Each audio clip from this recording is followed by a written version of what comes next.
Manalangin po tayo.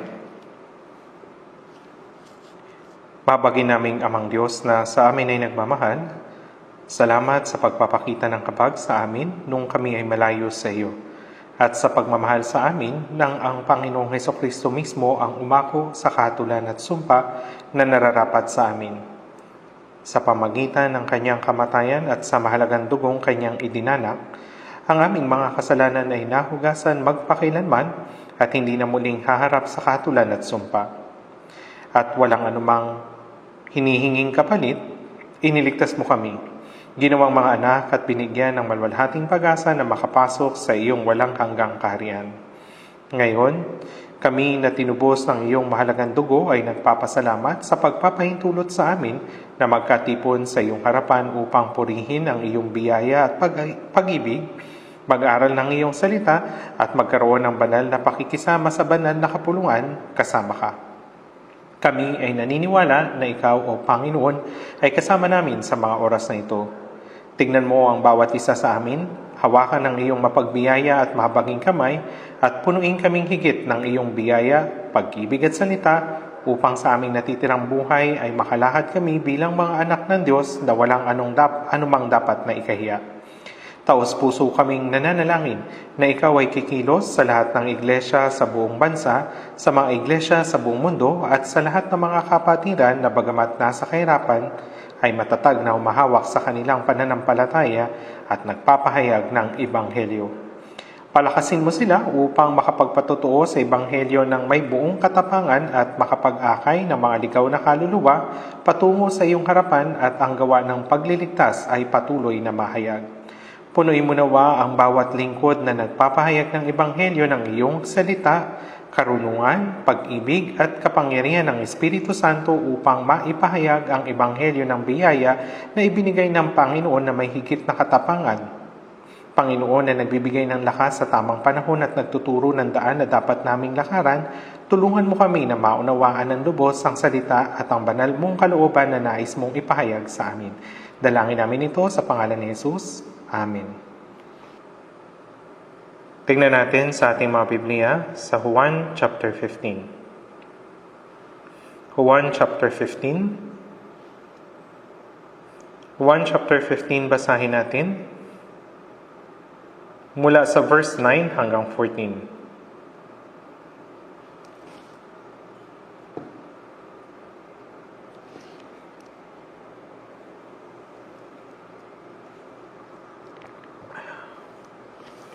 Juan chapter 15, simula verse 9. Kung paanong minahal ako ng Ama, ay gayon din naman minamahal ko kayo. Manatili kayo sa aking pagmamahal. Kung tinutupad ninyo ang mga utos, ay mananatili kayo sa aking pag-ibig gaya ng aking pagtupad sa mga utos ng aking Ama, at ako'y nananatili sa kanyang pag-ibig. Ang mga bagay na ito ay sinabi ko sa inyo upang ang aking kagalakan ay mapasa inyo at ang inyong kagalakan ay malubos. Ito ang aking utos na kayo'y magmahalan sa isa't isa gaya ng pagmamahal ko sa inyo. Walang may higit pang dakilang pag-ibig kaysa rito na ibigay ng isang tao ang kanyang buhay dahil sa kanyang mga kaibigan. Kayo'y aking mga kaibigan kung ginagawa ninyo ang mga bagay na aking inuutos sa inyo. Kababalik ko lang mula sa ginanap na winter retreat sa Tokyo, Japan, noong nakaraang linggo. Meron na tayong mga 12 churches doon na mayroong 15 pastors at evangelists, kasama ang ilang naglilingkod bilang self-support ministers. Maraming taon na akong bumisita sa Japan, nagkaroon ng fellowship at nangaral ng Ebanghelyo doon. Nung una, si Elder So Yung-sup na noon ay naglilingkod bilang isang elder sa Junju ay nagtatrabaho sa Junbuk National University ay nagpunta ng Japan bilang exchange professor. Sa pananatili niya doon, nagsimula siyang mag-evangelize sa kanyang mga estudyante. Tumulong ako sa pangangaral sa kanya doon. Gayunpaman, pagkatapos na may maligtas na ilang estudyante, sila ay bumalik din patungo sa Korea. Pagkatapos may mga naligtas ulit, sila ay bumalik din sa Korea dahil sila ay mga estudyante at hindi maaring manatili ng matagal sa Japan. Sa kabila ng maraming kahirapan at pagsisikap, kami ay nangaral ng Ebanghelyo kaya ngayon ay marami ng Hapon ang naligtas doon. Ang fellowship doon ay mabilis na lumalago at ang pangangaral ng Ebanghelyo ay aktibong isinasagawa. Sa 12 churches, 3 doon ang malayo kaya nagkaroon sila ng hiwalay na pagtitipon. Pagkatapos ng isinagawang winter retreat, nagkatipon muli ang mga evangelist doon para naman doon sa evangelist retreat.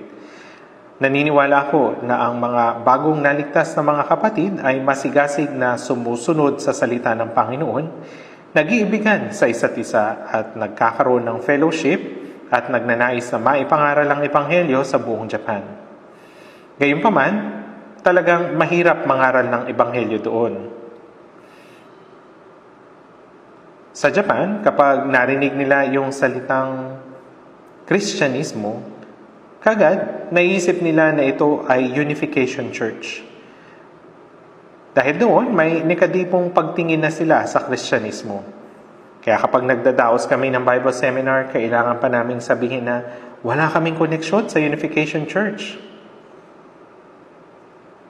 Noon kasi nagdaos ng mass wedding ang Unification Church at talagang nagdulot ng maraming problema sa iba't ibang paraan na hanggang ngayon ay naalala pa rin ng maraming tao.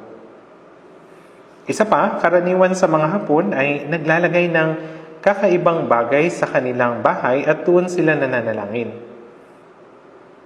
Ipinagdadasal nila na magkaroon ng swerte at magandang kapalaran sa araw na iyon.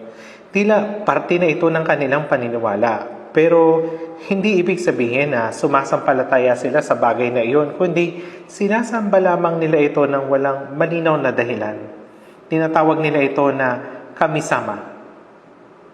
Ang salitang kami ay nangangahulugan Diyos at ang sama ay salitang paggalang tulad ng Ginoo o Panginoon. Kaya yung kami-sama ay nangangahulugan Diyos o makadiyos na nilalang.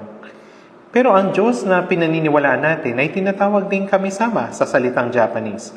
At ang Espiritong sinasamba din nila ay tinatawag na kami-sama. Kaya naman nalilito sila kung ano ang kaibahan ng tunay na Diyos sa ibang mga Espiritu. Kaya naman sinabi ko noon, kung gusto nating mangaral ng Ebanghelyo sa Japan, kailangan nating gumawa ng natatanging pangalan gaya ng ang Diyos na tagapaglikha kami-sama. Para malinaw sa kanila, may mga tao na naniniwala sa kapalaran o tadhana bilang pamahiin. Halimbawa, kapag may naglalakad at bigla siyang natapilok sa bato, nadapa at nasaktan, tatayo siya at sasabihin, nagpapasalamat ako. Bakit? Kasi iniisip niya, kung hindi ako nadapa dito, baka nakalayo na ako at nabangga ng kotse at namatay. Mukhang umaasa sila sa mga ganitong Diyos at malabo sa Diyos na malabo at pamahiing paraan. Kahit namatay ang maraming tao dahil sa lindol, iniisip nila na kapalaran na nila yun. Dahil sa ganitong pag-iisip, napakahirap nilang ma-evangelize. Matagal na ang nakalipas, pumunta ako doon sa Kyoto at dumalo sa isang Japanese church kasama si Professor So Young-sup. Na kataon na yung pastor doon ay isang Koreano. Mainit niya kaming tinanggap at sinabi na ang Japan marahil ang pinakamahirap na lugar sa buong mundo para mangaral ng Ebanghelyo.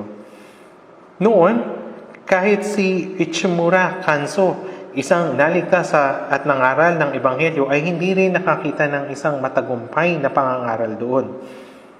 Ang Japan ay isang malaking bansa na may populasyon na halos 123 million. Doble ng populasyon ng South Korea. Ngunit, kakaunti lamang ang mga ligtas at madalas na iniisip ko kung mayroon ba talagang o mayroon pa bang ibang mga church ang mayroong tunay na ebanghelyo. Pero sila ay totoong kakaunti lamang. Kaya sinasabi ko sa mga Hapon, kapag ang ebanghelyo na nagmula sa Jerusalem ay ipinangaral sa buong daigdig at pagkatapos ay darating ang wakas. Sa Jerusalem, Judea, Samaria at sa buong daigdig. At sa Mateo 24:14, sinabi na At ang magandang balitang ito ng kaharian ay ipapahayag sa buong daigdig bilang patutuo sa lahat ng mga bansa at pagkatapos ay darating ang wakas. Gaya ng sinabi ni Jesus, ang Ebanghelyo mula sa Jerusalem, napahayag sa Roma, Europa, at sa Amerika ay umikot at nakarating sa South Korea at isang bansa na nasa silangan sa mga huling panahon. At ang Japan, ang pinakasilangang bansa na malapit sa atin. Kaya sinasabi ko, kahit huli nang dumating ang Ebanghelyo sa Korea, ngayon ay meron na tayong 230 churches at ang Ebanghelyo ay aktibong ipinapangaral. Ngunit ang Japan, kung saan dumating ang Ebanghelyo ng mas huli kaysa sa Korea, ay nagkaroon ng kahirapan sa pangangaral ng Ebanghelyo.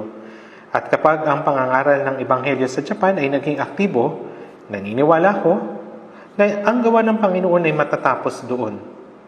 Dahil ito ang pinakasilangan mula sa Jerusalem. Yung Korea yung dulo ng kontinente. Ngunit sa isla, ito ay ang Japan.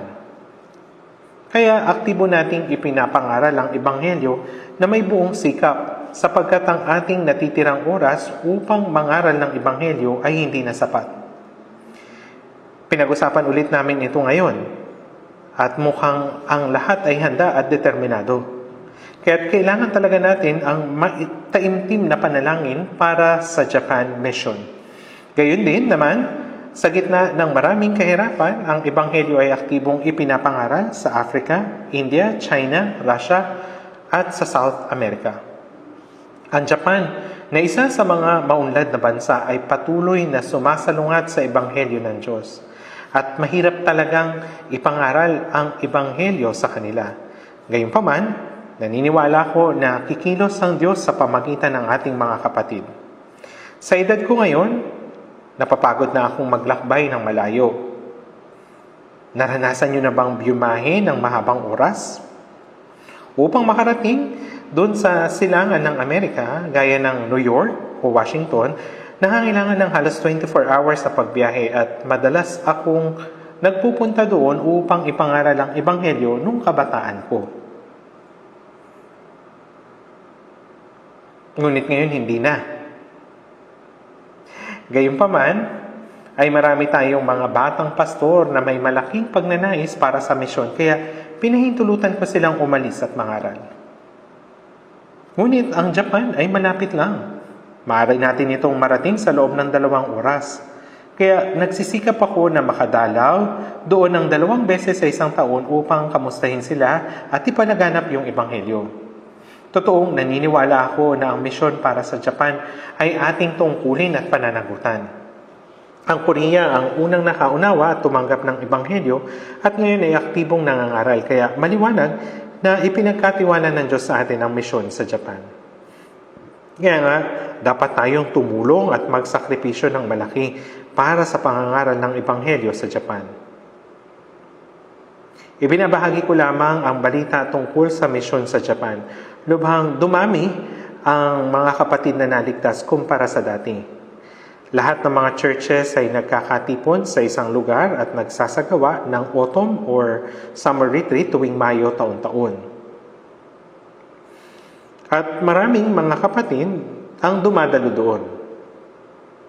May isang maluwag na lugar. Itong lugar na ito ay ginamit noon sa Olympics. Meron itong maraming matutuluyan at ngayon, ginagamit iyon upang ipangaral ang Ebanghelyo. Ito yung maikling balita tungkol sa Japan. Doon sa Olympic stadium na yon, doon nila ipinapangaral yung Ebanghelyo. Anyway, ito yung maikling balita tungkol sa Japan. Ako ay nangangaral tuwing linggo ng may paksang ang buhay na nanatili sa Panginoon. Hindi ko tiyak kung ito'y pang-12 o pang-13 sermon na. Sa Juan chapter 15 verse 3 hanggang 4, kayo'y malilinis na sa pamagitan ng salita na aking sinabi sa inyo. Kayo'y manatili sa akin at ako'y sa inyo. Nagsabi siya ng isang natatanging salita. Ang salitang ito ay ang ebanghelyo ng biyaya ng Diyos. At ating ngang narinig ito, gaya ng sinabi doon sa unang Pedro, chapter 1, verse 22, na inyong pagsunod sa katotohanan, sapagkat ang pagtanggap ng ebanghelyo ay pagsunod. Nilinis na ninyo ang inyong mga kaluluwa. Kayo'y malilinis na. Kayo'y manatili sa akin. Ang mga naligtas, ang utos ngayon, para sa mga naligtas, kayo'y manatili sa akin. Doon sa verse 4, at ako'y sa inyo. Sa ibang salita, ang buhay pagkatapos ng kaligtasan ay ang pananatili sa Panginoon. Sa Juan chapter 14 verse 20, sinasabi sa araw na iyon ay malalaman ninyong ako'y nasa aking Ama at kayo'y nasa akin at ako'y nasa inyo. Itinuturo ng talatang ito na sa araw na iyon, nung tayo'y naligtas at pagkaraan ng ating kaligtasan, ating naunawaan na ang Panginoon ay nananahan sa atin at tayo'y nananahan sa Kanya. Ang pangungusap na ako'y nasa aking Ama at kayo'y nasa akin at ako'y nasa inyo ay maaari ring maunawaan bilang pagkakaisa. Gaya ng sinabi ko sa inyo noon, tayo'y naging isa. Tayo na mga makasalanan ay tumanggap ng kapatawaran at ang ating mga kaluluwa ay naligtas. Naging mga anak ng Diyos at nasa atin ngayon ang Panginoon. Sa Mateo chapter 1, ipinahayag ang pangalan ni Jesus. Siya'y manganganak ng isang lalaki at ang pangalang itatawag mo sa kanya ay Jesus. Ito ang sinabi kay Jose na asawa ni Maria. Ang kahulugan ng pangalang Jesus ay kaligtasan. At ang pangalang itatawag mo sa kanya ay Jesus, sapagkat ililigtas niya ang kanyang bayan sa kanilang mga kasalanan. Sa Ingles, Jesus is Savior. Si Jesus ang Panginoon ng kaligtasan. At ang pangalang itatawag niya sa kanya ay Emmanuel, nang ibig sabihin ay kasama natin ang Diyos. Ang layunin ng ating kaligtasan ay upang ang Diyos ay makasama natin at sa huli, iniligtas niya tayo upang dalhin sa kanyang walang hanggang kaharian upang manahan tayo doon magpakilanman. Hindi ko lubos na nalalaman kung inyong naunawaan kung gaano kadakila na naligtas tayo. Tayong mga makasalanang itinakdang mapahamak magpakilanman ay hindi lamang tumanggap ng kapatawaran kundi naging mga anak tayo ng Diyos. Ang Diyos na lumikha ng kalawakan ay ang ating Ama. Sa Mateo chapter 6, nang ituro ni Jesus ang panalangin, sinabi niya, manalangin nga kayo ng ganito, Ama naming nasa langit. Sa English, Our Father in Heaven. Ama natin. Ama ng mga naligtas. Ama naming nasa langit. Pag-isipan po natin ito. Ang langit ay ang lahat ng dako kung saan nananahan ng Diyos, pati na ang sansinukob. Bumaba sa lupa si Jesus mula sa langit at ang Diyos na lumikha at namamahala sa kalawakan ay naging ating Ama. Ating Ama. Kaya kapag tayo ay nananalangin, sinasabi natin, Ama namin, tunay na kamangha-mangha na matawag natin ng Diyos na ating Ama. Nasusulat sa Roma chapter 8, at kung mga anak ay mga tagapagmana din, mga tagapagmana ng Diyos at mga kasamang tagapagmana ni Kristo.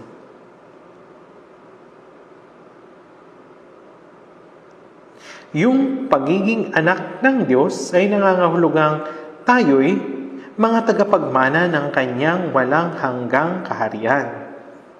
Mga kasamang tagapagmana ni Kristo. Kaluwalhatian na kasama ni Kristo. Hindi lamang ang pagpunta sa langit, kundi ang pakikibahagi sa kanyang kaluwalhatian. Mahirap itong lubos na maunawaan, di ba? Ang dakilang pangako ng Diyos ay nasa ating kaligtasan. Kaya nga, tayo'y iniligtas ng Diyos. Ginawa niyang kanyang mga anak at ipinagkaloob sa atin ang walang hanggang kaharian bilang ating mana, upang tayo'y maging karapat-dapat na makapasok sa kaluwalhatiang iyon. Ano ang buhay pagkatapos ng kaligtasan habang tayo'y nasa sanlibutan? Ito ngayon ay buhay na kasama ang Diyos, buhay na naglilingkod sa Panginoon. Sa Galatia chapter 2 verse 20, ako'y ipinakong kasama ni Kristo. Ang pagiging makasalanan ko na nakatakdang mapahamak sa impyerno ay ganap nang natapos doon sa krus. Ito yung kahulugan nito. Si Jesus ay namatay sa halip na ako. At doon sa ikalawang Korinto chapter 5 verse 14, nasusulat, Ang pag-ibig ni Kristo ang humihimok sa amin sapagkat kami ay lubos na naniniwala na ang isa ay namatay para sa lahat, kaya't ang lahat ay namatay. Ang kamatayan ni Jesus ay tanda ng ating kamatayan. Walang dahilan upang mamatay si Jesus. Bakit mamamatay ang isang tao walang kasalanan? Namatay siya bilang kapalit natin. Kaya ang kamatayan ni Jesus ay kamatayan ko rin. Lahat ng tiniis ni Jesus, ang paghahampas, paghahamak at pagdanak ng dugo sa krus, ginawa niya iyon upang iligtas ang makasalanang tulad ko. Kaya sa pamagitan ng kamatayan ni Jesus, natapos na ang ang sumpa at kahatulan na nararapat sa atin. Ang kamatayan ni Jesus ay kamatayan ko. Kaya nga sinasabing, ako'y ipinakong kasama ni Kristo. Ibig sabihin, nang si Jesus ay pinako sa krus, ako'y ipinako rin kasama niya. Ang makasalanang nararapat mamatay ay namatay na kasama ng Panginoon. At hindi na ako ang nabubuhay, kundi si Kristo ang nabubuhay sa akin. Ang taong naligtas ay tumanggap ng kapatawaran ng kasalanan, naligtas at nagkaroon ng buhay na walang hanggan. Gayun din, dapat nating maunawaan na ang Panginoon ay nasa atin. Siya'y naroon kahit hindi natin namamalayan. Dapat nating kilalanin na siya'y nasa atin.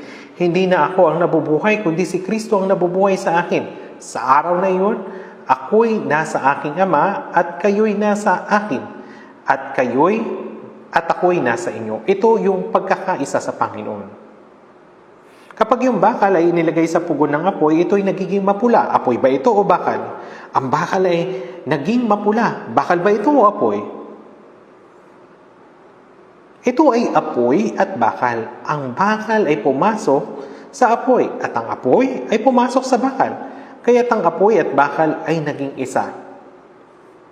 Bagamat ito'y bakal, anumang madikitan nito ay nasusunog. Hindi ko alam kung gagana ba yung halimbawang ito, pero gaya nito, ang Panginoon ay pinagkaisa sa atin at pinagkaisa sa Panginoon. Mahirap talaga itong maunawaan agad ng ating isipan. Gayunpaman, ito yung katotohanan. Dapat nating itong paniwalaan.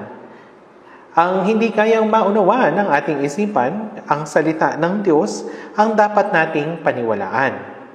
Sapagkat ang salita ng Diyos ay katotohanan at katunayan. Pagkatapos ng kaligtasan, ang Panginoon ay nanahan sa akin. Kayo'y malilinis na sa pamagitan ng salita na aking sinabi sa inyo. Kayo'y manatili sa akin. Ang utos na manatili ay nangangahulugang pinaniwalaan na ang Panginoon ay nasa atin. Pinatawad na ng Panginoon ang lahat ng ating kasalanan at tayo'y sumampalataya doon. Ang mga tao'y napapahamak hindi dahil sa sila'y maraming kasalanan, kundi dahil hindi na nila kinikilala ang biyaya at tumangging sumampalataya. Kaya nasusulat sa Juan chapter 3 verse 36, ang sumasampalataya sa anak na may buhay na walang hanggan, ngunit ang hindi sumusunod sa anak ay hindi makakakita ng buhay, kundi ang puot ng Diyos ay nananatili sa Kanya. Ang sumasampalataya sa anak ay may buhay na walang hanggan. Natanggap nila yung buhay na walang hanggan. Ngunit sino mang hindi sumasampalataya ay hindi makakakita ng buhay, kundi ang puot ng Diyos ay nananatili sa Kanya. Ang pagiging ligtas o hindi ay simpleng usapin lamang ng paniniwala o hindi. Tama ba? Pagkatapos manampalataya, ano naman yung dapat natin gawin? Tapos na ba ang lahat sa pananampalataya lamang? Sa pamagitan ng paniniwala, natanggap natin ang buhay na walang hanggan, kapatawaran ng mga kasalanan, naging mga anak ng Diyos at nakamit ang tiyak na pag-asang makakapunta sa langit. Ngayon, habang tayo'y nabubuhay dito sa sanlibutan, ang Panginoon ay kasama natin. Hindi na ako ang nabubuhay, kundi si Kristo ang nabubuhay sa akin. Ang buhay na ikinabubuhay ko ngayon, sa laman ay ikinabubuhay ko sa pamagitan ng pananampalataya sa Panginoon. Si Kristo ay Panginoon, ang Panginoon ng ating puso. Nakatayo at pinapanood lang ba tayo ng Panginoon? Siya na ang Panginoon ng ating buhay. Gaya ng sinabi sa 1 Pedro chapter 3 verse 15. Kundi sa inyong mga puso ay pakabanilin ninyo si Kristo bilang Panginoon. Si Jesus ang Panginoon natin. Siya ang Panginoon ng buhay. Siya ang Panginoon ng buhay natin. Ngayon ang Panginoon ay nabubuhay. Kung gayon, paano namumuhay? Nakasama siya. Nasa Biblia yung sagot. Ang mabuhay ayon sa salita ng Diyos ay ang mabuhay na kasama ang Panginoon. pagkaligtas natin ng Espiritu Santo ay nagbigay sa atin ng pasasalamat at kasiyahan sa pamagitan ng biyaya ng Diyos na nagpaunawa sa atin ng salita ng Diyos at nagbigay sa atin ng parehong puso na sumunod sa salita at ng kalakasan na sundin ito. Kaya nga, gaya ng isinasaad doon sa Filipos chapter 2 verse 13, sapagkat Diyos ang gumagawa sa inyo maging sa pagnanais at sa paggawa para sa kanyang mabuting kalooban. Ang nananahan sa atin ay ang Diyos. Ang Diyos at si Jesus ay iisa at pareho lamang na nagkaloob sa atin ng pagkaunawa ng kalooban ng Diyos at ng pagnanais na maisakatuparan ito. Diyos ang gumagawa sa inyo maging sa pagnanais at sa paggawa. Hindi pinipilit dahil ang maisakatuparan ng kalooban ng Diyos ay ang layunin ng ating buhay. Ito ang ating pinakaaasam. Yung Diyos ang gumagawa sa ating maging sa pagnanais at sa paggawa. Kaya ipinagkaloob sa atin ang pagkaunawa sa kalooban ng Diyos at ng matinding pagnanais na maisakatuparan ng kanyang salita at gayon din ng lakas upang magawa ito. Ito yung buhay sa pananampalataya. Lahat ng mga relihiyon ay sama-sama lamang nagtitipon upang magbasa, magkabisa ng ilang mga kasulatan sa kanilang mga sariling relihiyon. Sa katunayan, ang Budismo ay wala talagang pinaniniwalaan. May pinaniniwalaan ba sila? Wala itong bagay na sinasamba. Hindi sinabi ni Shakyamuni na gumawa ng rebulto at sumamba o magdasal sa kanila. Wala ring utos na manalangin. Kaya yung Budismo ay wala talagang bagay na dapat sambahin. Ngunit dahil wala, ang mga tao ay gumawa na lamang para sa kanilang mga sarili. Kagaya ito ng mga Israelita na gumawa ng gintong guya sa ilang. Ang mga tao ay may puso na naghahanap sa Diyos. Ngunit kung hindi nila siya kilala, nag-iimbento na lamang sila. Gumagawa ang Hapon ng ganitong bagay at sinasamba ito. Wala din silang anumang banal na kasulatan doon, Kaya naman yung nangyari, gumawa na lamang sila ng sarili nilang kasulatan ng Budismo. Sinasabi ng mga Muslim na maaga daw nawala ng magulang si Muhammad, natutong magnegosyo kasama ng kanyang tiyuhin at pagkatapos nagpakasal sa isang mayamang biyuda. Nabuhay siya kasama ng isang biyuda, tapos pumunta siya sa isang kuweba sa bundok upang manalangin. At inangking natanggap daw niya yung pahayag mula kay Allah. Ito ay hindi makatotohanang kwento. Pagkatapos ay tinawag niya ang kanyang sarili na propeta ni Allah. Ang Quran, ito ay nabuo sa pinagsamang lumang tipan at ang mga kwentong inimbento lamang niya. Sa madaling salita, gumawa siya ng peking kasulatan. Gumawa siya ng Diyos na ang pangalan ay Allah, na hindi naman talaga totoo. Kung iisipin natin ang tungkol dito, ito ay talagang katawa-tawa. Katawa-tawa. Ang bawat reliyon ay ginagawa lamang ng tao ayon sa kanilang sariling mga ideya. Ang tao ay may ligas na pagnanais na hanapin ang Diyos. Kaya ibinigay sa atin ng Diyos yung mga kasulatan upang ating makilala ang Diyos. Sa pamagitan ng sansinukob at lahat ng nilikha ng Diyos ay malalaman ito ng tao at mananampalataya sila sa Kanya. At sa pamagitan ng Biblia ay magagawang maunawaan ng tao kung ano ang tunay na pag-ibig at biyaya ng Diyos. At sa pamagitan ng pananampalataya ay natanggap nila ang kaligtasan. Ngunit, ang dyablo ay nagtatanim ng maling kaisipan sa mga tao upang sila ay mapunta sa impyerno. Gayunpaman, nakarating tayo sa pagkakilala sa buhay na Diyos. Nakilala ang kanyang biyaya sa pamagitan ng mga kasulatan at tumanggap ng kaligtasan. Ganun nga nakakamangha ang pagpapalang ito. Ngayon ay ang huling panahon ng Kristyanismo. At ngayon, mga daan-daang denominasyon na ang meron. Maraming gusali ng simbahan, maraming pastor at maraming miyembro ng simbahan. Ngunit sa Lucas chapter 13 sinasabi, marami ang magsisikap na pumasok at hindi makakapasok. Maraming tao ang nagnanais na pumasok sa langit, ngunit sinasabi ng Biblia na napakakaunti ng makakapasok. Sinasabi na ang bilang ay napakakaunti lamang. Sinasabi ng Biblia doon sa Lucas chapter 13 verse 24, magsikap kayong pumasok sa makipot na pintuan. At doon sa Mateo chapter 7 verse 14, makipot ang pintuan at masikip ang daan patungo sa buhay at kakaunti ang nakakatagpo niyon. Sa mga nagsasabi na naniniwala sila kay Jesus, ang bilang ng tao na tunay na naligtas ay talagang napakaliit. Sana ay hindi kayo magkaroon ng maling pagkaunawa sa talatang ito. Sa ilang taon ng aking pangangaral, ito ang nararamdaman ko. Sa bawat 1,000 Kristyano, magiging mapalad kung kahit isa ay talagang naipanganak na muli. Hindi ito pinararami. Napakakaunti talaga ng mga taong naligtas. Sinasabi ng kasulatan, marami ang nagsisikap na pumasok at hindi makakapasok. Mas marami ang mga taong hindi makakapasok sa langit kaysa sa mga tunay na makakapasok. Kaya nga sa Lucas chapter 12 verse 32, sinabi ni Jesus, huwag kayong matakot munting kawan sapagkat nakakalugod sa inyong Ama na ibigay sa inyo ang kaharian. Tinatawag ng Diyos sila na kanyang kinalulugdan na ibinigay ang kanyang kaharian sa munting kawan. Naiintindihan ba ninyo? Gaano nga nakakamangha na tayo ay nasa Panginoon.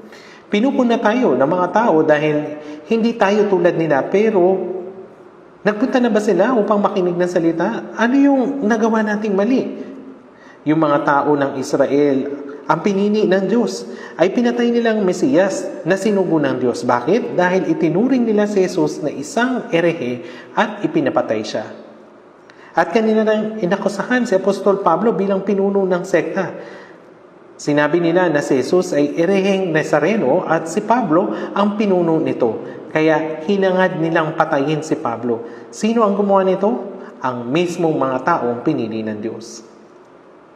Kahit na ang buong sanlibutan at buong komunidad ng Kristiyano ay punahin tayo, hindi tayo matitinag. Sa huli ay mahayag kung sino ang tunay na erehe at totoong nagtataglay ng tunay na pananampalataya. Dapat nating maunawaan kung gaano kalaking pagpapala na tayo ay nakarating sa pagkakilala ng katotohanan, matanggap ang kaligtasan at ngayon ay kabilang sa banal na kawan. Ngayon, nabubuhay na ang Panginoon sa atin. Siya ang Panginoon ng aking buhay. Panginoon, ito ang dahilan. Kaya pinag-aaralan natin ang paksang ang buhay na nananatili sa Panginoon. Silang mga hindi ligtas ay nasa labas ni Kristo, sa labas ng Panginoon. Sila ay nasa labas ng pangako ng Diyos. Tungkol dito sa talatang ito, ipapaliwanag ko ito kung kakayanin ng oras. Doon sa Juan chapter 15 verse 9, kung paanong minahal ako ng Ama, ay gayon din naman minamahal ko kayo, manatili kayo sa aking pagmamahal. Kung paanong minahal ako ng Ama, gaano sa tingin ninyo inibig ng Diyos Ama ang kanyang anak na si Jesucristo? Sa Mateo chapter 3, nang mabautismuhan si Jesus ni Juan na tagapagbautismo sa ilog ng Jordan at umahon mula sa tubig, ang langit ay nabuksan at isang tinig mula sa langit ay narinig, ito ang minamahal kong anak na sa kanya ako lubos na nalulugod. Hindi natin lubos na maintindihan kung gaano kalalim ang pagmamahal ng Diyos sa kanya, sa kanyang bugtong na anak. Kaya pag-isipan ninyo ng mabuti yung mga salitang ito, kung paanong minahal ako ng Ama, gayon din naman minamahal ko kayo. Ang salitang bugtong na anak ay hindi nangangahulugan na ipinanganak ng Diyos si Jesus. Ang Ama, ang Anak at ang Espiritu Santo, ang tatlong persona na ito ay pantay-pantay. Kung sa sarili lang nating kaisipan, hindi natin ito lubos na maunawaan. Ang Diyos Ama, si Jesus na Anak, at ang Espiritu Santo ay tatlong persona, ngunit iisang Diyos. Kung susubukan natin itong ipaliwanag, maaari nating sabihin na yung kuryente ay iisa, ngunit depende kung saan ito nakakonekta. Iba ang ipapakita nito. Nagbibigay ng kuryente. Sa taglamig ay nagbibigay ito ng init kapag konektado ito sa lampara. Nagbibigay naman ito ng liwanag.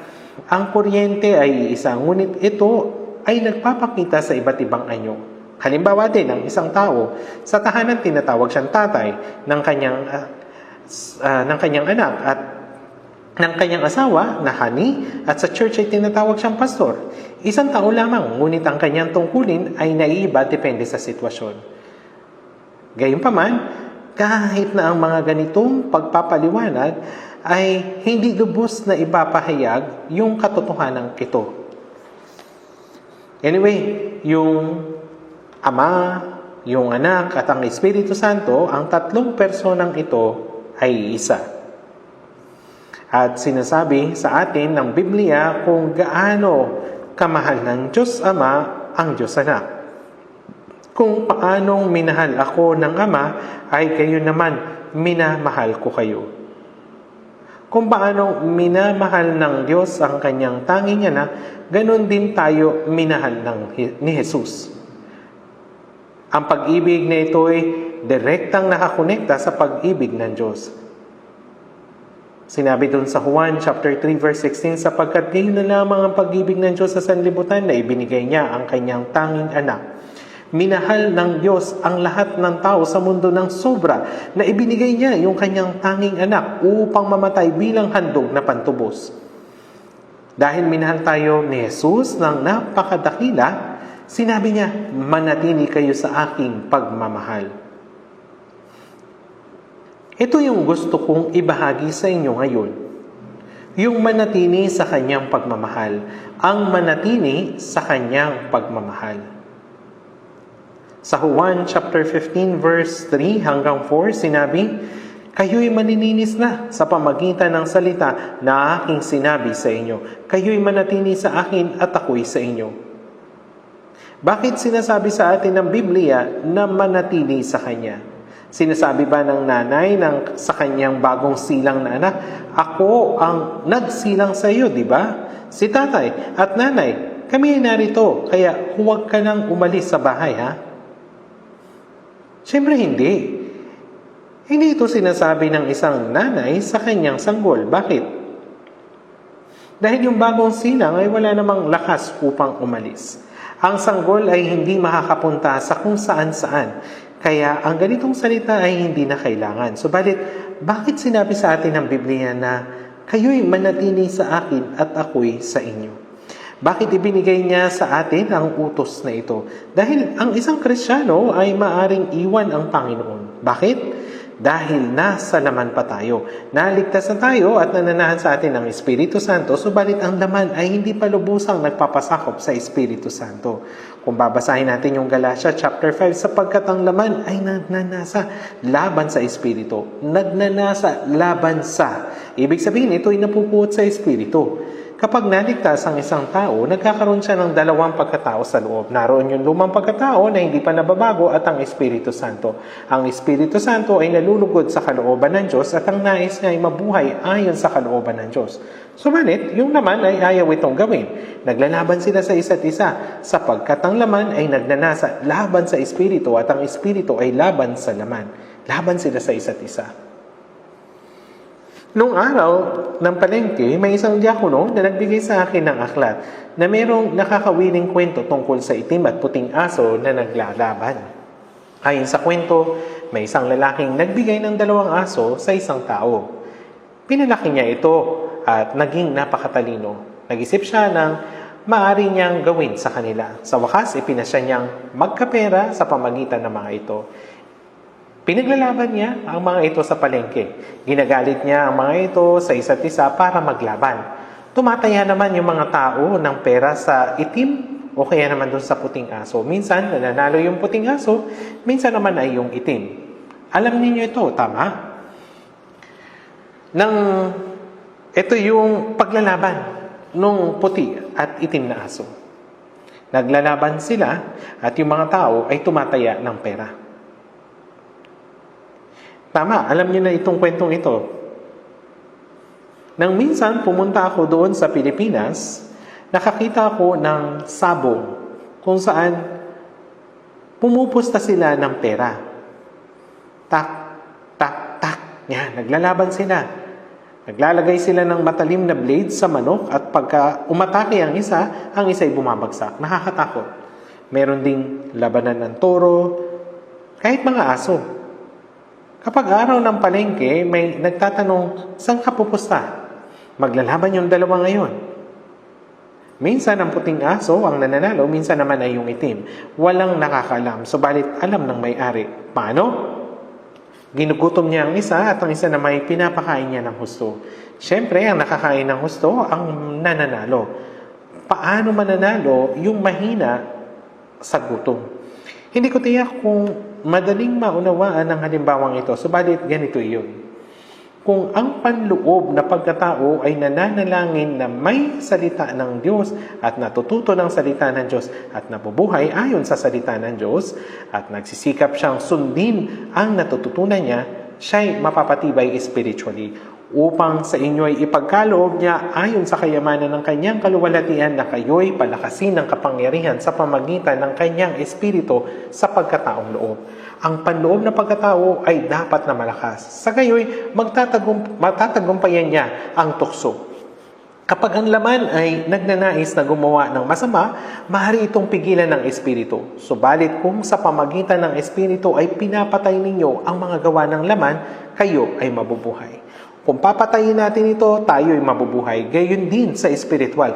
Kung hindi tayo nananalangin at natututo ng salita ng Diyos, at kung wala tayong fellowship, bagamat ligtas na tayo, magkakaroon tayo ng hindi balansing kalusugang espiritual at tayo'y manghihina. Kapag malakas ang laman, maaari tayong mahila ng sanlibutan. Kahit na ligtas na ang isang tao, kung ang kanyang laman ay mas malakas, hindi siya magkakaroon ng maayos na Kristiyanong pamumuhay.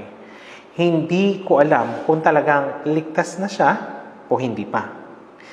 Malalaman natin ito kapag pagmamasdan natin siya dahil sinabi ni Jesus na nalalaman natin sa pamamagitan ng kanilang mga bunga.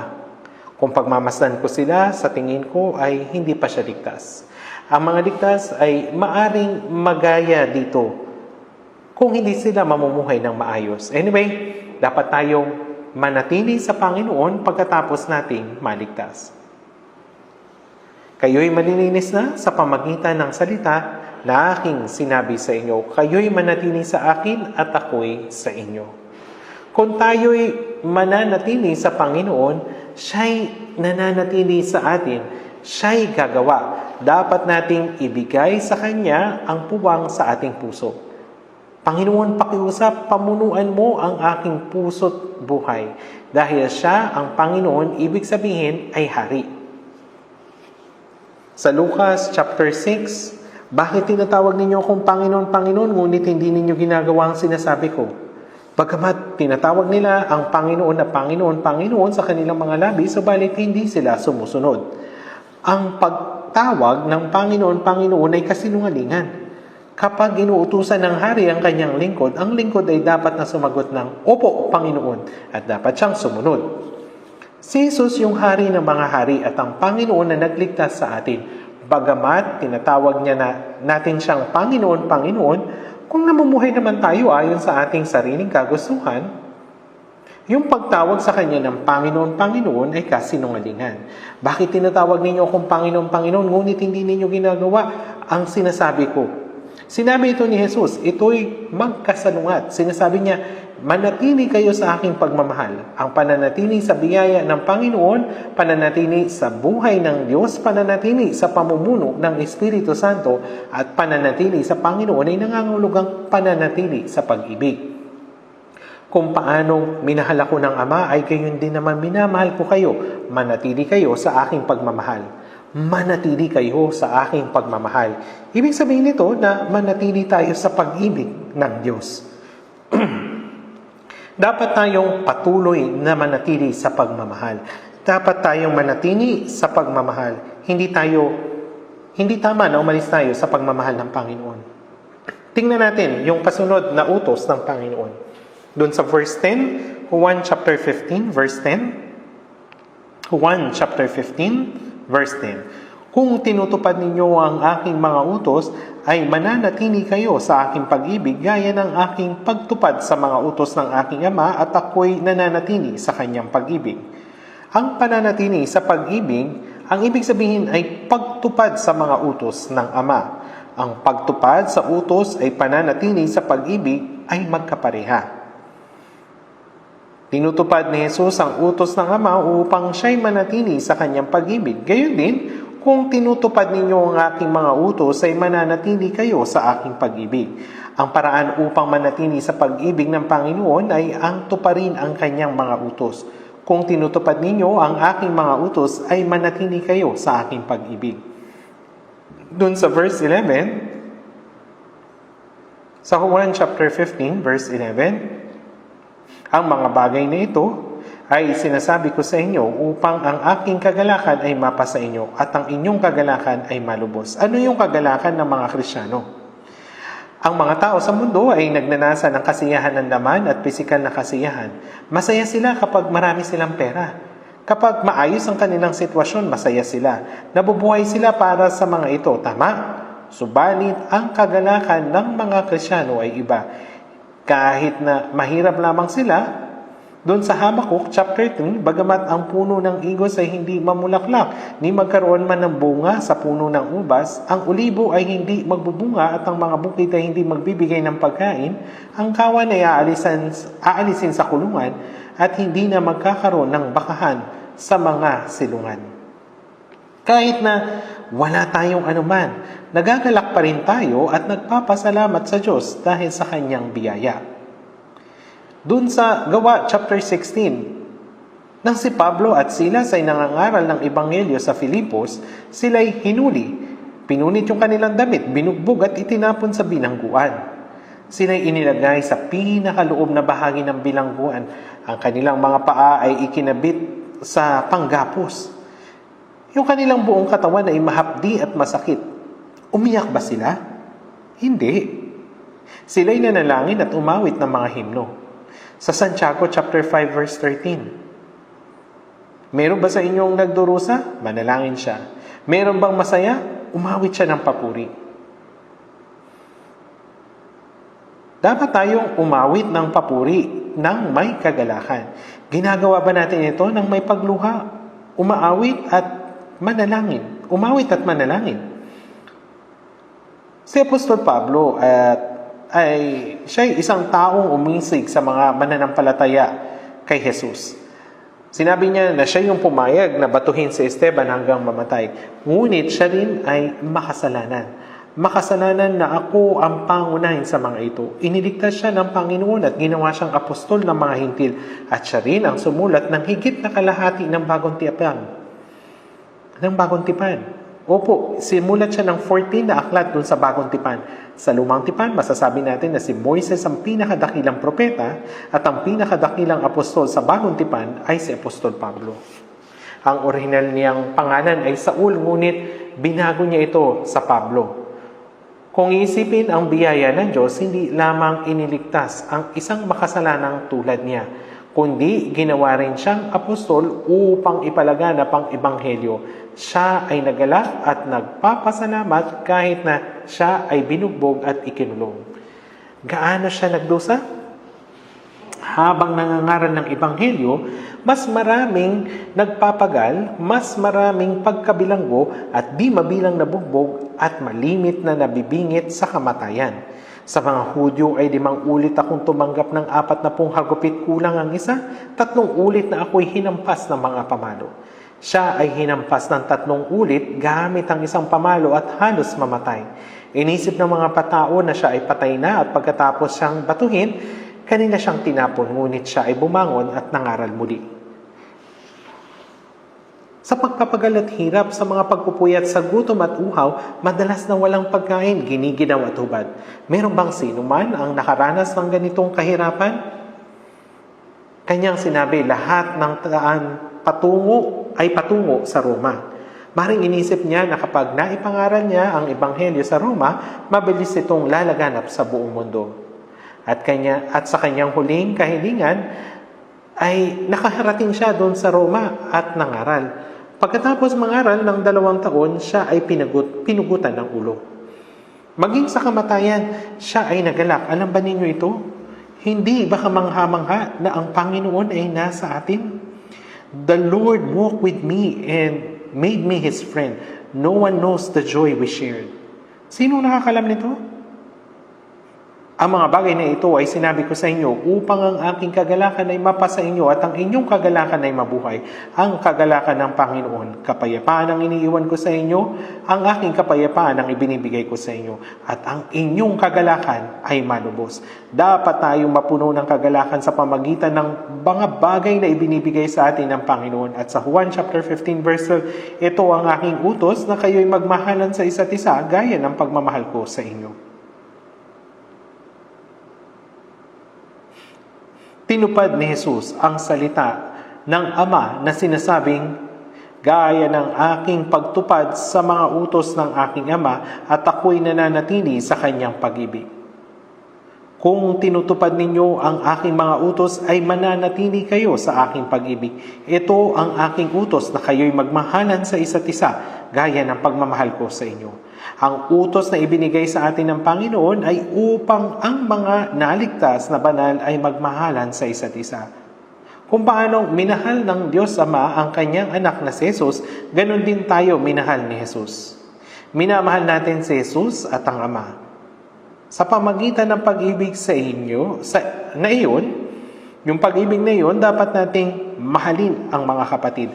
Ano sa tingin ninyo? Ito ba ang utos ng Panginoon ay paraan upang manatili sa Kanya?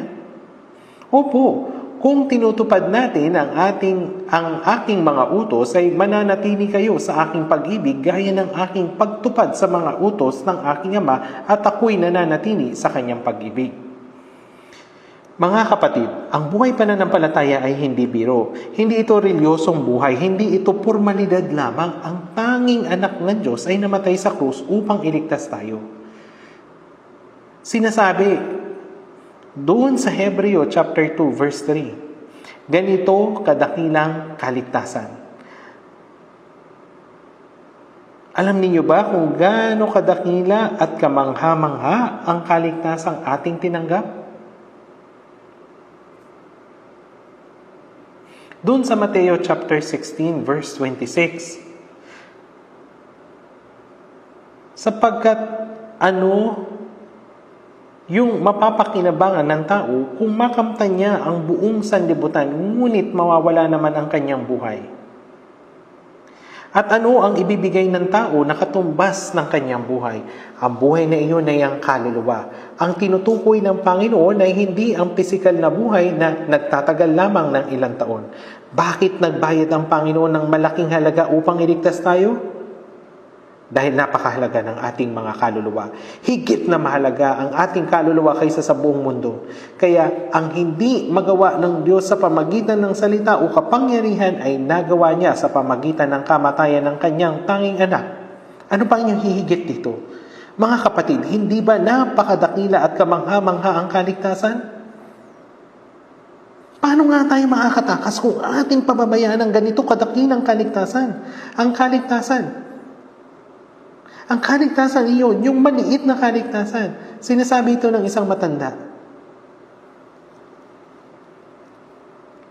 Handang isakripisyo ng mga tao ang kanilang buhay para sa mga panandalian at madaling masirang bagay sa mundong ito. Ngunit kapag sinabihan na silang manampalataya, huwag muna ngayon, paunti-unti. Kailan? Paunti-unti. Kailan? Yung mga nag-iisip ng ganito ay hindi karapat-dapat sa kaligtasan. Kahit yung mga naligtas na, hindi nila naunawaan kung gaano kadakila ang kaligtasan, kaya palagi nilang iniisip ang ibang mga bagay. Kaya pumupunta sila sa church, tinatanggap ang biyaya ng Diyos, umaawit ng mga himno at nananalangin. Pagkatapos paglabas nila sa mundo, nakikihalubilo sila sa mga makamundong tao at namumuhay ayon sa makamundong buhay na gusto nila. Iyan ba ang buhay pananampalataya? Tingnan ninyo ang Biblia. Iyan ba ang buhay pananampalataya? Niluloko nyo ba ang Diyos? Ang Diyos ba ay isang Diyos-Diyosan lamang? Kung pupunta tayo at mananalangin at aawit ng himno, malulugod ang Diyos? At pagkatapos, maaari na ba kayong mamuhay sa sarili niyong kagustuhan sa labas? Iniisip ng mga tao na ang pagsamba ay ang pagpunta lamang sa church tuwing linggo, mananalangin, umaawit ng himno at makikinig ng sermon. Ipakita niyo sa akin kung may ganitong uri ng pagsamba sa Biblia. Nasaan? Sa Juan chapter 4 verse 24, ang Diyos ay Espiritu at ang sumasamba sa Kanya ay kailangan sumamba sa Espiritu at katotohanan. Walang laman yung Diyos. Ito yung ibig sabihin natin. Ang Ama sa Espiritu at katotohanan sapagkat hinahanap ng Ama ang gayong mga sumasamba sa Kanya. Ang Diyos ay Espiritu, hindi laman. Hindi mahalaga sa Diyos kung nakapikit o nakabukas ang ating mga mata habang nananalangin o kung tama o mali yung pagkanta natin ng himno. Ang mahalaga ay yung puso. Ang puso. Walang laman ang Diyos, hindi ba? Ang Diyos ay Espiritu at ang sumasamba sa Kanya ay kailangan sumamba sa Espiritu at katotohanan. Ang Espiritu Santo at katotohanan. Yung mga hindi ligtas ay hindi makakasamba. Paano sila makakasamba kung kaaway nila ang Diyos? Dahil ang taong naligtas ay mayroong Espiritu Santo at ang Espiritu Santo ay ang katotohanan. Subalit kapag dumating na ang Espiritu ng katotohanan, papatnubayan niya kayo ng buong katotohanan. Ang buhay na pinapatnubayan ng Espiritu Santo ayon sa katotohanan ay itinuturing na pagsamba sa Espiritu at katotohanan. Roma chapter 12 verse 1, inyong ialay ang inyong mga katawan na isang handog na buhay, banal at kasiyasiya sa Diyos na siyang ninyong makatwirang paglilingkod. Doon sa lumang tipan, ang mga alay na ginagawa sa pamagitan ng pagpatay ng tupa, kambing o guya. Ngunit hindi na ganito ngayon. Hindi na. Nang mamatay si Jesus sa krus, natapos na yung lahat ng pag-aalay. Si Jesus ay inalay sa Diyos bilang mabangong samyo. Tinupad niya ang gawain ng kaligtasan at tinanggap ng Diyos ang handog na iyon. Kapag sumasamba tayo sa Diyos, inaalay natin ang ating sariling katawan. Sinasabi sa unang Korinto chapter 6 verse 19 hanggang 20, o hindi ba ninyo nalalaman na ang inyong katawan ay templo ng Espiritu Santo na nasa inyo, na tinanggap ninyo mula sa Diyos, at kayo ay hindi sa inyong sarili, sapagkat kayo'y binili sa isang halaga, kaya't luwalhati ninyo ng inyong katawan ang Diyos. Yung ating katawan ng templo ng Diyos. Bakit? Dahil nananahan ang Espiritu Santo sa atin. Ang ating katawan ng templo, iniisip ng ibang tao na ang gusali ng church yung templo. Gumagawa sila ng kasalanan sa labas, ginagawa ang anumang nais nila sa buong linggo, at pagpasok nila sa church, sasabihin nila, Diyos, kamusta ka na? Nananatili bang malayo ang Diyos sa loob ng 6 na araw at susulpot na lamang tuwing linggo o kaya naman Miyerkules upang tanggapin ang ating pagsamba? Ang Diyos ba ay isang Diyos-Diyosan lamang? Walang kabuluhan ang ganitong pag-iisip. Walang kabuluhan. Nagsimula akong magsimba nung first year ko sa middle school. Dahil Christian school yun, kailangan kong magsimba tuwing linggo. Yung pastor doon ay isang matandang lalaki.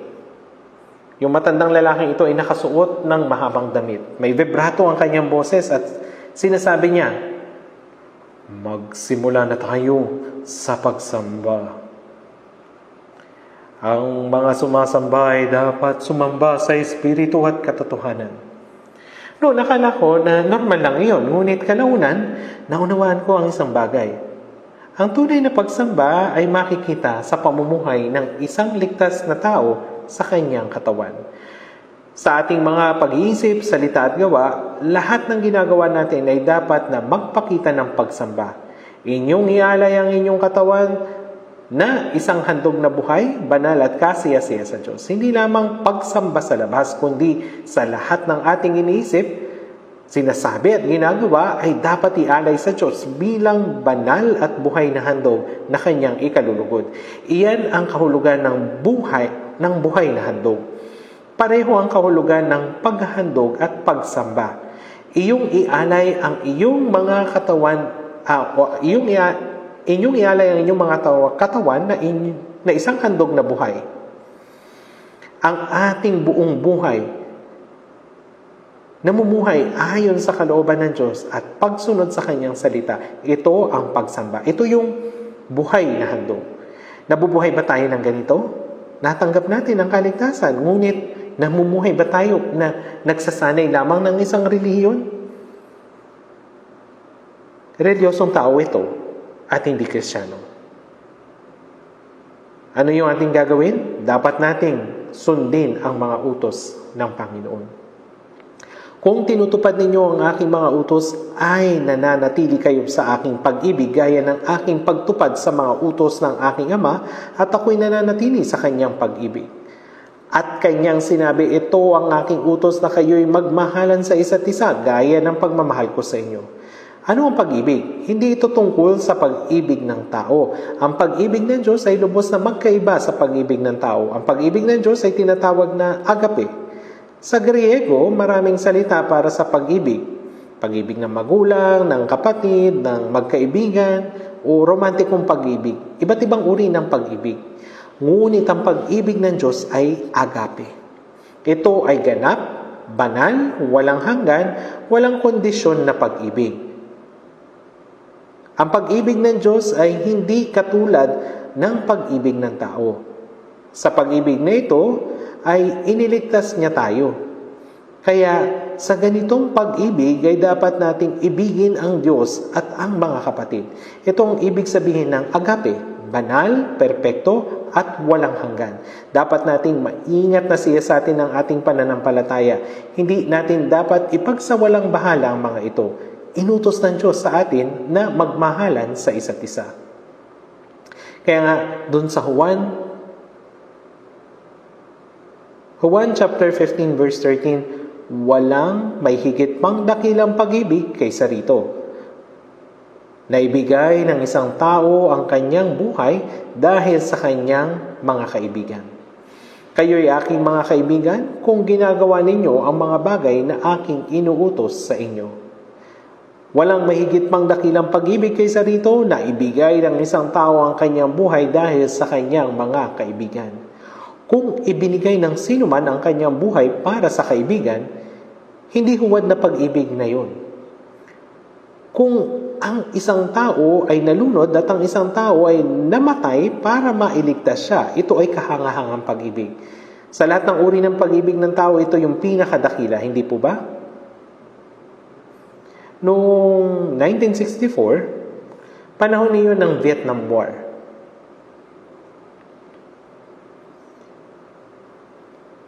May kwento tungkol sa company commander ng Blue Dragon Unit, Korean Marine Corps yun. Habang nasa digmaan, yung Vietcong na sundalo ay naghagis ng granada patungo sa tauhan ng Blue Dragon Unit. Sa sandaling iyon, dinaganan niya yung granada upang iligtas ang kanyang mga sundalo. Dinaganan niya. Kaya naman, nang sumabog yung granada, lubusang naglasog-lasog yung kanyang katawan. Ngunit dahil sa kanyang sakripisyo, yung lahat ng kanyang sundalo ay nakaligtas. Nakita ko yung kwentong ito doon sa Education Command Headquarter kung saan nandun yung kanyang bantayog. Itinayo yung kanyang bantayog doon. Kaya naman, maraming tao o maraming sundalo yung naligtas ng kanyang dinaganan yung granada. Bagamat nagkalasog-lasog yung kanyang katawan, naligtas yung mga tao dahil sa kanyang sakripisyo.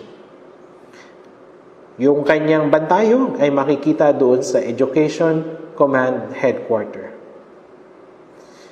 Kung tutusin po, may kaparehong pangyayari nito. Doon sa Gangwon Province, habang sila ay nasa military training, yung isang trainee, nagsasanay siya na bumato ng granada. Ngunit hindi niya na ihagis yung granada ng malayo. Nahulog ito sa malapit sa kanila. Sa oras na iyon, yung captain in charge sa training, ginawa niya ay dinaganan niya yung granada upang mailigtas yung mga trainees. Yung kanyang katawan ay lubhang nagkalasog-lasog, ngunit naligtas ang buhay ng kanyang mga trainees. Si Jesus ang namatay sa krus sa halip natin sa mga makasalanang nakatakda sa impyerno, pero upang iligtas tayo at gawing kanyang kaibigan. Ito yung dahilan. Walang may higit pang dakilang pag-ibig kaysa rito na ibigay ng isang tao ang kanyang buhay dahil sa kanyang kaibigan. Kayo'y aking mga kaibigan kung ginagawa ninyo ang mga bagay na aking inuutos sa inyo.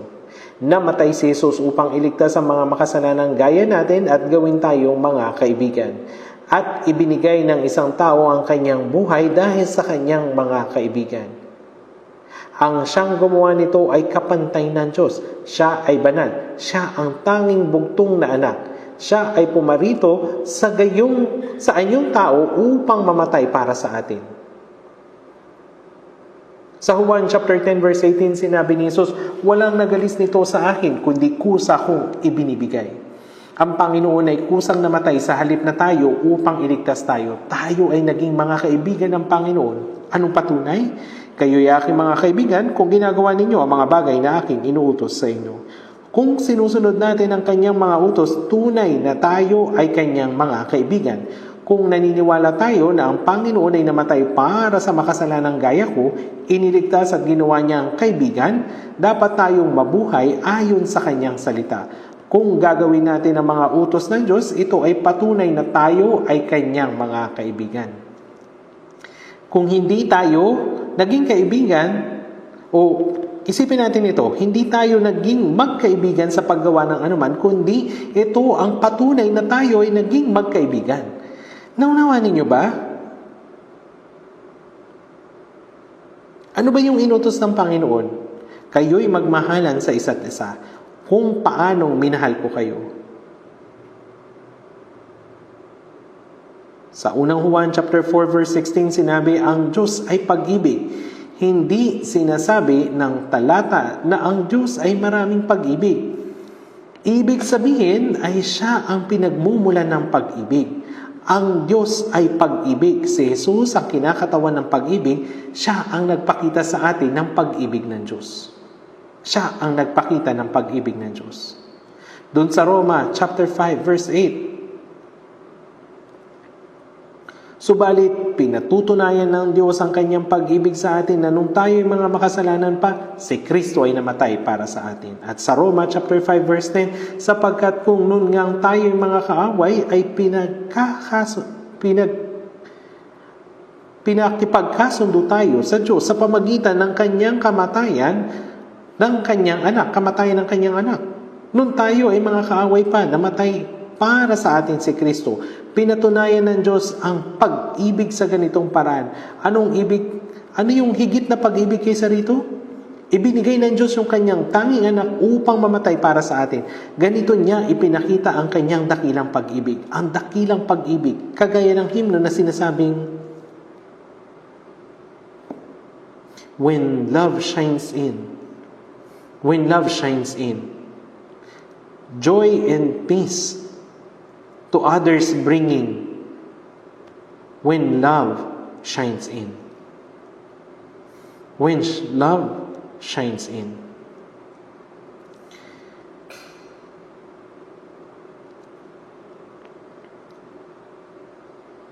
Sa pamamagitan ni Jesus, ang pag-ibig na ito ay ipinakita sa atin sa isang tunay at praktikal na paraan. At ngayon, ang mga nakatanggap ng pag-ibig na ito ay inuutusang manatili sa pag-ibig na ito. Ibig sabihin nito ay isabuhay ang pag-ibig. Tignan natin saglit doon sa Juan chapter 13. Juan chapter 13 verse 34 hanggang 35. Juan chapter 13 verse 13 hanggang 35. Basahin natin ito ng sabay-sabay. Juan chapter 13 verse 34 hanggang 35. Isang bagong utos ang sa inyo'y ibinibigay ko na kayo'y magmahalan sa isa't isa. Kung paanong minahal ko kayo, magmahalan din kayo sa isa't isa. Sa pamagitan nito ay makikilala ng lahat ng mga tao na kayo ay aking mga alagad kung kayo'y may pag-ibig sa isa't isa. Mas detalyadong ipinakita ang parehong katotohanan. Kung may buhay, may pag-ibig. Ang ina ay lubos na inibig ang kanyang anak. Iniibig niya ang kanyang anak. Kahit nga yung mga hayop ay ibinibigay ang kanilang buhay para sa kanilang mga anak. Kung saan may buhay, ay may pag-ibig. At kung saan may pag-ibig, ay may buhay. Kung walang pag-ibig, ay merong walang kamatay. Ang meron lamang ay kamatayan. Ang agape love ay walang hanggang pag-ibig, sakdal na pag-ibig, ganap na pag-ibig, at banal na pag-ibig. Isang bagong utos ang sa inyo'y ibinibigay ko, na kayo'y magmahalan sa isa't isa. Alam ba ninyo kung bakit ito tinatawag na bagong utos? Doon sa lumang tipan, napakaraming utos pagkatapos patungkol sa pag-ibig. Maraming utos patungkol sa pag-ibig. Sinasabi sa Levitico chapter 19 verse 18, kundi iibigin mo ang iyong kapwa na gaya ng sa iyong sarili. Ito ang sa lumang tipan. Ngunit sa bagong tipan ay iba. Isang bagong utos ang sa iyo'y ibinibigay ko na kayo'y magmahalan sa isa't isa. Hanggang saan? Kung paanong minahal ko kayo. Ito ang bagong bahagi. Kung paanong minahal ko kayo. Kung paanong namatay ako para sa inyo, dapat kayong magmahalan sa isa't isa. Sinasabi doon sa unang Juan chapter 4 verse 19, tayo'y umiibig sapagkat siya ang unang umibig sa atin. Iniibig natin ang Diyos at iniibig natin ang mga kapatid dahil ang Panginoon ang unang umibig sa atin. Kahit hanggang sa kamatayan, para sa atin. Kung paanong minahal ko kayo. Kung paanong namatay ako para sa inyo. Magmahalan din kayo sa isa't isa. Ito ang bagong utos. Kung hindi namatay si Jesus para sa atin, ay walang bagong utos. Ang tulungan ang mga mahihina at pagpapakita ng simpatya at pagpapakita rin ng pag-ibig. Oo, ngunit ito ay higit pa kaysa rito. Ito ang pag-ibig na tinutularan ng sakripisyong kamatayan ng Panginoon. Alam ba ninyo doon sa unang Juan chapter 3 verse 16? Alam natin kasi yung Juan chapter 3 verse 16. Ngunit, yung tinatanong ko, kung alam ninyo yung unang Juan chapter 3 verse 16. Tignan na nga lang natin doon sa unang Juan chapter 3 verse 16. Tignan nga natin, sabay-sabay nating basahin yung unang Juan chapter 3 verse 16. Unang Juan chapter 3 verse 16. Basahin natin na sabay. Dito natin nakilala ang pag-ibig sapagkat ibinigay niya ang kanyang buhay alang-alang sa atin at nararapat nating ibigay ang ating mga buhay alang-alang sa mga kapatid. Sapagkat ibinigay niya ang kanyang buhay alang-alang sa atin. Iniligtas niya tayo sa pamamagitan ng pagbigay ng kanyang buhay. Dito natin nakilala ang pag-ibig. Naunawa natin ang kanyang pag-ibig dahil dito. Natanggap natin ang pag-ibig na ito. Kaya nararapat nating ibigay ang ating mga buhay alang-alang sa mga kapatid. Kung paanong ibinigay ng Diyos ang kanyang buhay para sa atin, tayo rin ay dapat na handang ibigay ang ating buhay para sa isa't isa. Nararapat, yung ibig sabihin nito ay natural lamang. Yung tandang, natural siyang tumitilaw. Tiktilaw! Dahil dito, siya ay tandang. Kung ang tandang ay kumakahol katulad ng aso, abay, kakaiba ito. Gayon din naman, ang tao na tunay na nakaunawa ng pag-ibig ng Panginoon, subalit hindi iniibig ang iba, ito ay kakaiba. Merong mali. Dito natin nakikilala ang pag-ibig sapagkat ibinigay niya ang kanyang buhay alang-alang sa atin. Naunawaan natin ang kamanghamanghang pag-ibig na ito, kaya natural sa atin na ibigin ang mga kapatid maging sa bingit ng kamatayan. Hindi ito isang bagay na kakaiba. Ito ay bagay na talagang inaasahan. Kung hindi mo ito lubos na naunawaan, patuloy mong basahin ang Biblia at manalangin habang ito ay hanggang sa ito ay maging malinaw. Yung unang Juan ay isinulat ni Apostol Juan.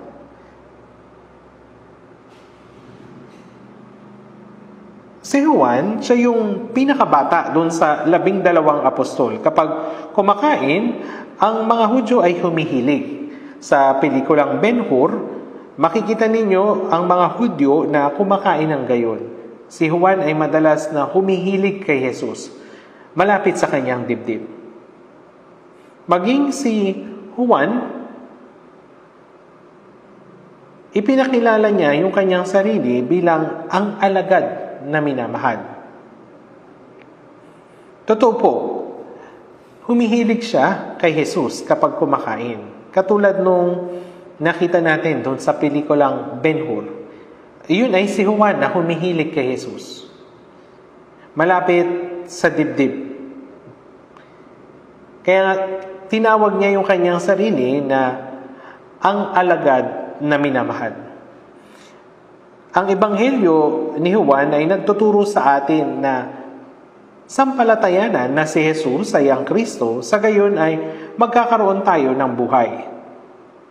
Ang layunin naman ng unang Juan ay turuan ang mga ligtas kung paano magkaroon ng fellowship kasama ng Diyos at kapwa mananampalataya. At ang fellowship ay nangangahulugang pag-ibig. Kaya nga dun sa unang Juan, ang salitang pag-ibig ay paulit-ulit na makikita. Pag-uwi ninyo, basahin po ninyo ng maigi yung unang Juan mula sa chapter 1 hanggang sa chapter 5 bago kayo matulog. Salunggitan ninyo at suriin kung ang pag-ibig na iyon ay talagang nasa inyo. Kaya ito yung aking utos na kayo'y magmahalan sa isa't isa gaya ng pagmamahal ko sa inyo. Ito yung bagong utos at ito ay ibinigay lamang sa mga ligtas.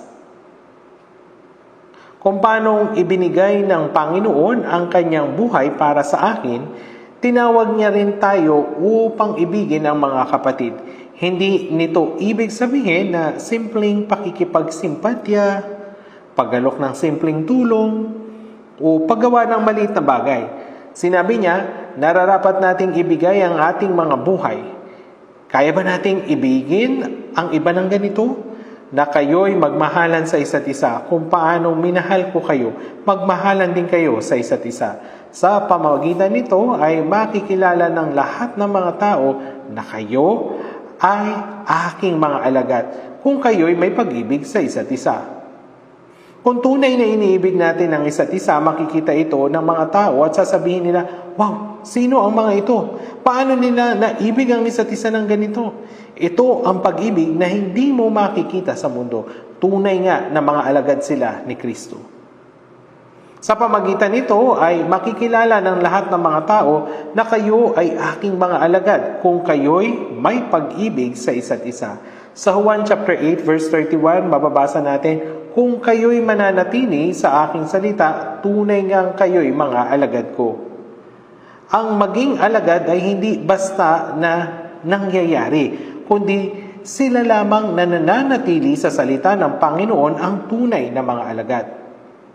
Kapag nakita ng mga tao, mga brothers at sisters, na nakatanggap ng pag-ibig ng Panginoon na nag-iibigan sa isa't isa, makikilala nila. Sa pamagitan nito ay makikilala ng lahat ng mga tao na kayo ay aking mga alagad. Ito yung katibayan na tayo ay tunay na mga alagad ni Kristo. Ganito na buo ang pag-ibig ng Diyos sa atin at ito ang dapat na mangyari. At hindi natin dapat basta gamitin ang salitang Kristiyano.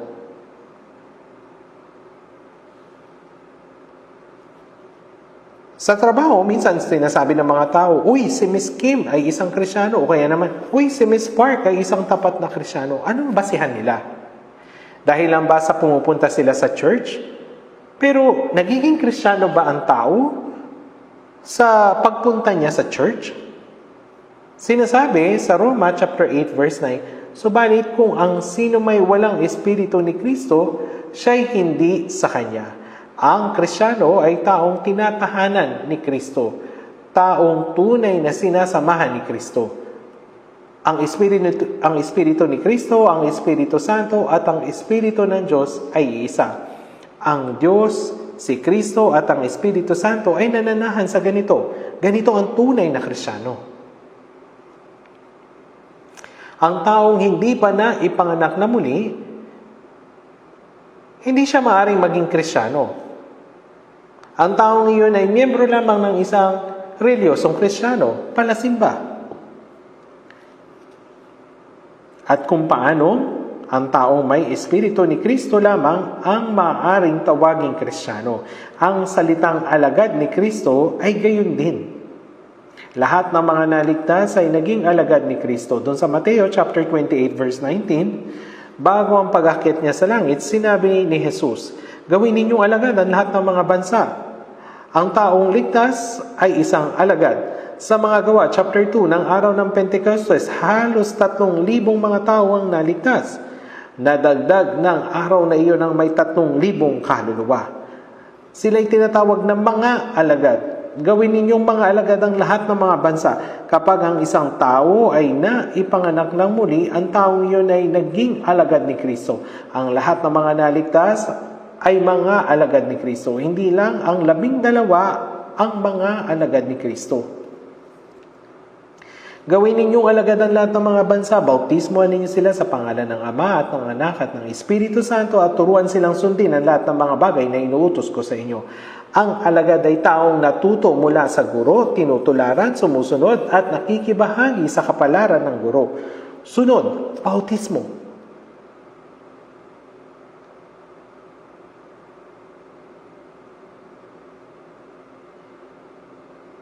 Para dun sa mga naligtas na subalit hindi pa nababautismohan, hinikayat ko po kayo na magpabautismo sa susunod na retreat sa ating retreat center. Yung bautismo ay hindi lamang formalidad. Ito ay napakahalaga sa harapan ng Diyos at sa mga tao na ako'y namatay at inilibing kasama ng Panginoon at nabuhay na kasama niya. Ako ay namatay at ngayon ay nabuhay na kasama ng Panginoon.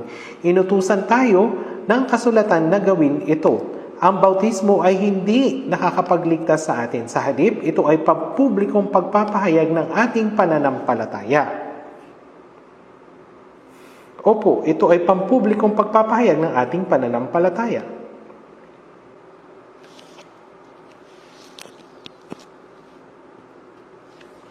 Turuan sila ng mga salita ng Panginoon at tiyakin na sinusunod nila ito. At narito ako'y kasama ninyong palagi hanggang sa katapusan ng panahon. Ang Panginoon ay kasama natin. Sino mang naligtas ay alagad ni Kristo. Kaya naman, sa pangalan ng Panginoon, ang taong iyon ay namatay kasama niya at inilibing na kasama niya. Sa pamagitan ng bautismo, ipinapahayag natin na tayo ay namatay na at ang Panginoon na ang nabubuhay sa atin. Kahit na hindi pa tayo nababautismohan, ito ay natupad na sa inyong puso at turuan silang sundin ang lahat ng mga bagay na inuutos ko sa inyo. Turuan sila ng salita ng Panginoon at gabayan sila na sundin ito. Ganito ang pagiging alagad ni Kristo. Naiintindihan niyo po ba? Paano sila magiging alagad ni Kristo kung hindi sila sumusunod? Sa pamagitan nito ay makikilala ng lahat ng mga tao na tayo na kayo'y aking mga alagad kung kayo'y may pag-ibig sa isa't isa. Ang katibayan ng pagiging alagad ni Kristo ay ang pag-iibigan sa isa't isa. Ito ang pagsunod sa utos ng Panginoon. Tama po ba? Manatili kayo sa aking pagmamahal. Manatili sa pag-ibig. Ang pagsunod ay ang pananatili sa pag-ibig. Ito yung katibayan na tayo ipinanganak ng muli at ito yung katibayan na hindi na tayo nananatili pa sa sanlibutan. Katibayan na tayo yung mga alagad ni Kristo. Hindi tayo dapat na maging mga Kristiyanong ampaw. Kristiyanong lamang sa pangalan. Dapat tayong maging tunay na mga Kristiyano. Kristiyanong kinikilala ng Diyos. Dapat tayong magpakatino. Kaya't magpakatino at magpigil sa sarili, lalong-lalo na kapag inyong nakikita na papalapit na ang araw, ang pag-ibig ng mundong ito ay lumalamig sapagkat ang mga tao ay magiging maibigin sa kanilang mga sarili, maibigin sa salapi, walang kabanalan, talagang makasarili.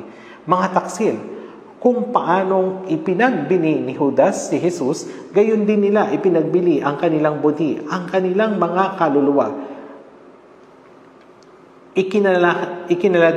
Kinaladkad sila ng dyablo at dinala patungo sa impyerno. At tayo, ang mga tao na inihiwalay na sa lahat ng mga ito. Tama po ba? nag-aalala ko na baka maging gaya tayo ng gayong mga reliyosong tao na nagtitipon lamang tuwing linggo, nananalangin, kumakanta ng mga himno, nakikinig sa pastor at sinusukat kung ang sermon ay maganda o hindi.